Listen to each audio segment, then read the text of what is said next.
speakers. What I want to just say is, all of you are here for one reason, because you have a good heart. You have a heart of humanity.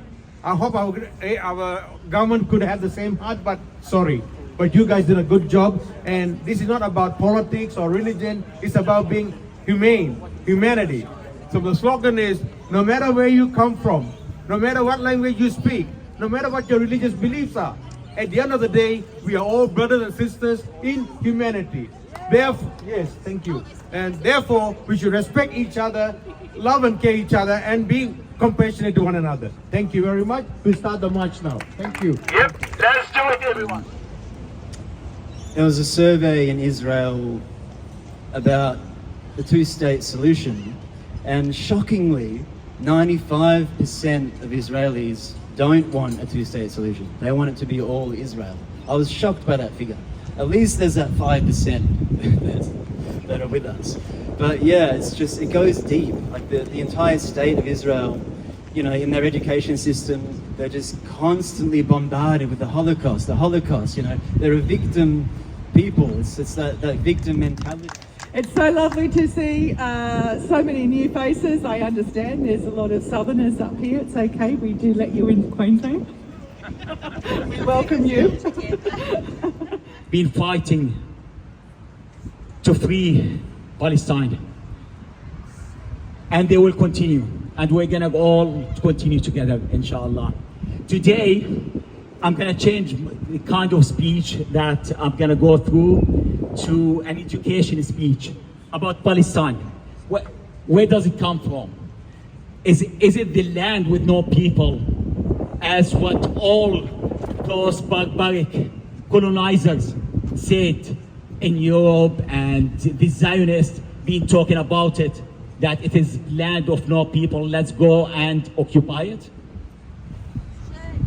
Such a shame, such a shame.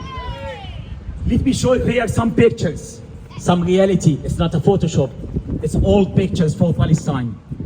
It's when the people start around the world taking pictures. The photography just started. It's back in even 1900. Here, Palestine between 1930 to 1940. Look at the roads. Look at the roads here. This is 1930 in Palestine, in the middle of Palestine.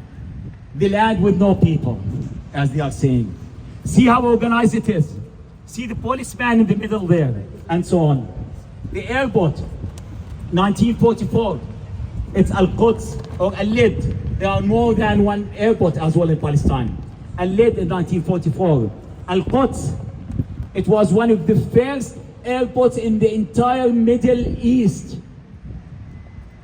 Palestine Airline. This is the official Palestine Airline, 1934. This is the civilization that Palestinian was talking about. Reveal that they are parties and representatives of the ruling class. They do not represent the desires of the people. So it is so important that we take this movement, this people's movement, to every corner, every facet of society. You know, so I live in Melbourne now, but I did grow up on the Gold Coast.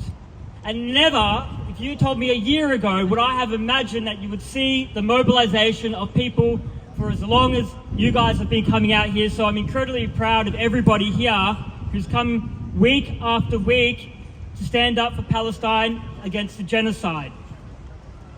It is utterly shameful, however, that we must do so. It is utterly shameful that any level of government, local, state or federal, would be complicit in a genocide, and not just a genocide in which people die from shellings and shootings, but a genocide in which so many die deaths of despair, hunger, exposure to the cold, malnutrition, and from a lack of medical resources. How utterly shameful it is that the Australian government withdrew its funding from UNRWA, and it has taken so long to do the right thing. So I just want to make sure that we all keep that in mind, that we are making a difference and celebrate our wins together, because that is an amazing thing to hear. So thank you all, keep it up, and we'll see you all soon. Free Palestine!